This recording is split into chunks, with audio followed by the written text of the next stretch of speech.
नमस्कार दोस्तों, स्वागत है आपका आपके चैनल स्टडी कर मध्य प्रदेश सामान्य ज्ञान की सीरीज को हम कंटिन्यू कर रहे हैं और आज का जिला है सागर जिला। सागर जिला जो कि सागर संभाग का पहला जिला है। हम आज इसके बारे में अध्ययन करेंगे। सागर जिला की यदि स्थिति देखें हम तो इसे भारत का केंद्र माना जाता है, यानी पूरे भारत का ये जिला केंद्र में स्थित है।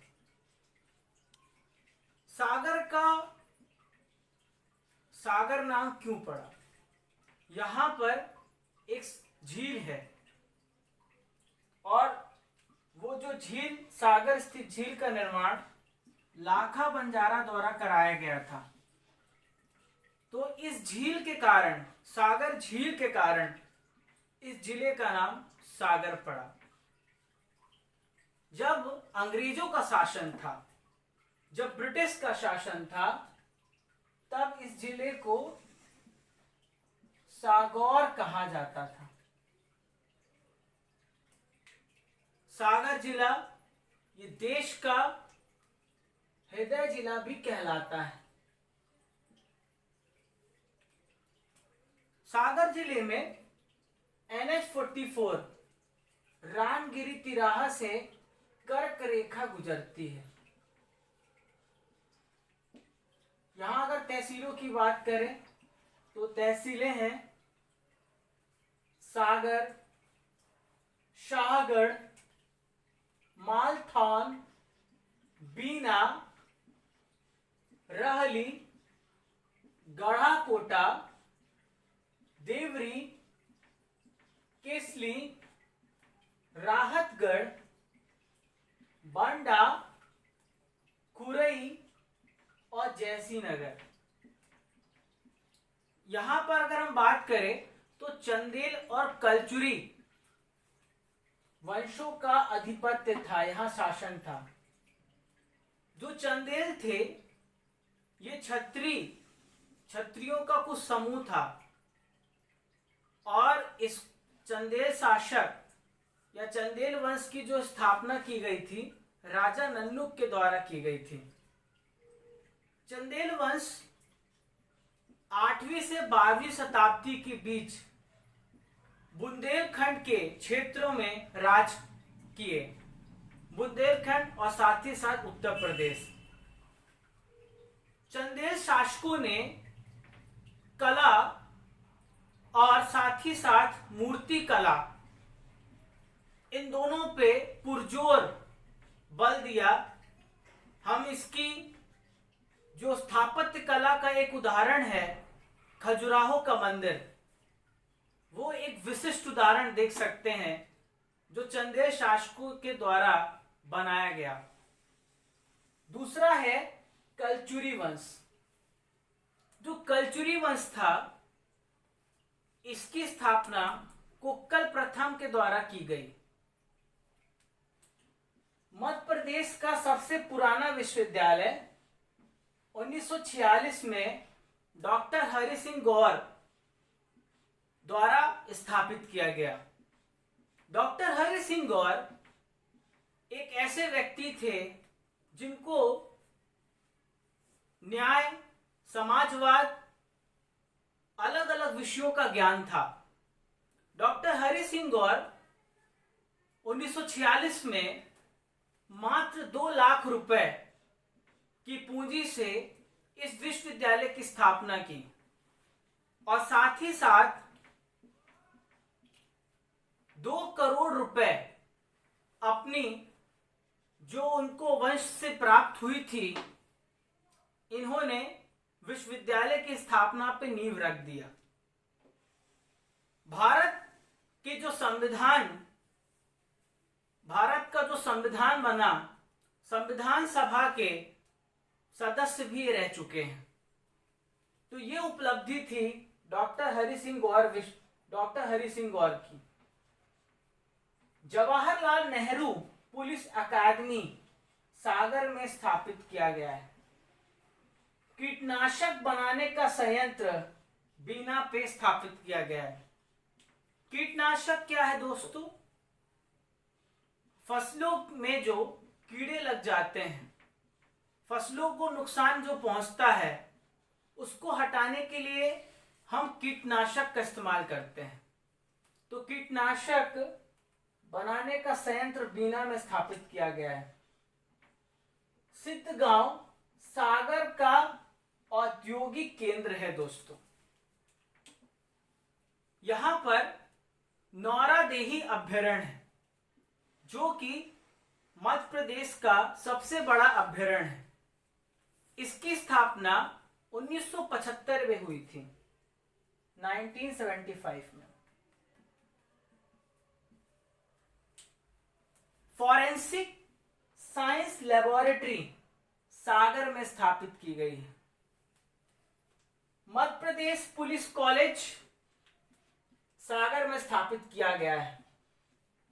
मध्य प्रदेश की सबसे बड़ी ग्राम पंचायत राजाखेड़ी सागर में है। यहां पे प्रमुख नदियों की बात करें तो प्रमुख नदियां हैं धसान, पेबस, बीना, वामनेर, सुनार। धसान का उद्गम रायसेन जिले से है और ये बेतवा की सहायक नदी है। बेबस, बीना, वामनेर, सुनार, ये सारी नदियां सागर जिले में ही हैं। यहां पे जो प्रमुख जनजाति है वो है सौर जाति। यहां एक मेला लगता है जो काफी फेमस है, धमौनी का उर्स। ये मेला सागर जिले से जो झांसी है उसके नजदीक आयोजित होता है हर वर्ष। और एक संत थे, मुस्लिम संत थे, उनका नाम था मस्तान अली। उनकी याद पर धमौनी का उर्स हर वर्ष मनाया जाता है और ये अप्रैल मई महीने में आयोजित होता है हर वर्ष। दोस्तों, यहां पर महार रेजिमेंट का मुख्यालय है। महार रेजिमेंट, इसकी स्थापना एक सामुदायिक दृष्टिकोण से की गई थी। मराठाओं का जो ग्रुप था, समुदाय था, वो महार रेजिमेंट को बनाता है, लेकिन बाद में इसमें परिवर्तन कर दिया गया और इसमें सभी प्रकार के समुदायों को शामिल किया गया, साथ ही साथ क्षेत्र के लोगों को भी शामिल किया गया है। एरड़ में सती प्रथा का प्रथम अभिलेख सागर से मिला है। दोस्तों, जो सती प्रथा एक कुप्रथा थी, जिसके अंतर्गत जो पत्नियां होती थी, पति की मौत के बाद उन्हें पति की चिता में बैठ जाना होता था। 1829 में राजा राम मोहन रॉय और विलियम बेंटिक, इन दोनों के प्रयास से सती प्रथा का अंत हुआ। वास्तव में सती प्रथा के पीछे एक कारण था, और वह कारण था कि पुराने समय में आंदोलनकारी या जो क्रांतिकारी थे, उनकी यदि मृत्यु हो जाती थी तो उनकी पत्नियां शेष रह जाती थी, जिसके कारण से पत्नियां अपने पति के लिए समर्पित होकर अब मृत्यु की ओर चली जाती थी। बाद में यह एक परंपरा, एक रीति बन गई। तो पहली बार सती प्रथा का जो साक्ष्य मिलता है दोस्तों, वो एरड़ में अभिलेख से मिलता है, सागर में। समुद्रगुप्त का स्वभोग नगर से ये प्राप्त होता है। मैं आपको समुद्रगुप्त के बारे में बता दूं, ये गुप्त वंश के महान शासकों में एक हैं। ये गुप्त वंश के चौथे शासक थे, जिन्हें भारत का नेपोलियन कहा जाता है।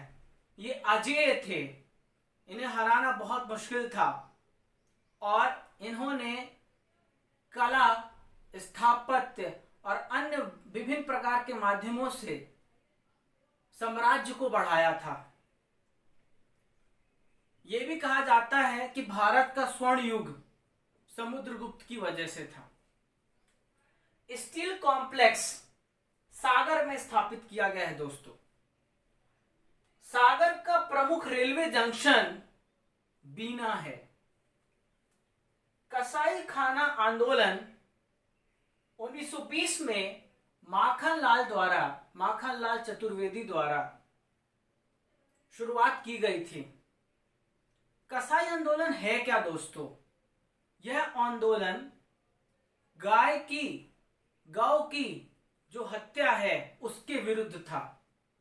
अंग्रेजों ने कानून बनाया था, स्लॉटर हाउस बनाए थे, जिसमें गाय की हत्या की जाती थी। तो गाय के संरक्षण के लिए माखनलाल चतुर्वेदी जी ने इस अभियान को चलाया, इस आंदोलन को चलाया। माखनलाल चतुर्वेदी पत्रकार थे और ये कविता भी लिखते थे। महान हिंदी साहित्यकारों में से एक है माखनलाल चतुर्वेदी जी।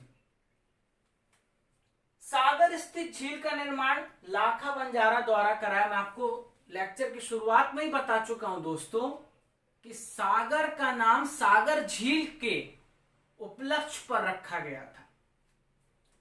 अब हम बात करते हैं दोस्तों कुछ दर्शनीय स्थल की जो पूछे जाते हैं। पहला है आबचंद की गुफा। बहुत रहस्यमय गुफा है। इसमें कुछ गुफा की साइज इतनी बड़ी है कि उसमें बड़े बड़े जानवर आ सकते हैं।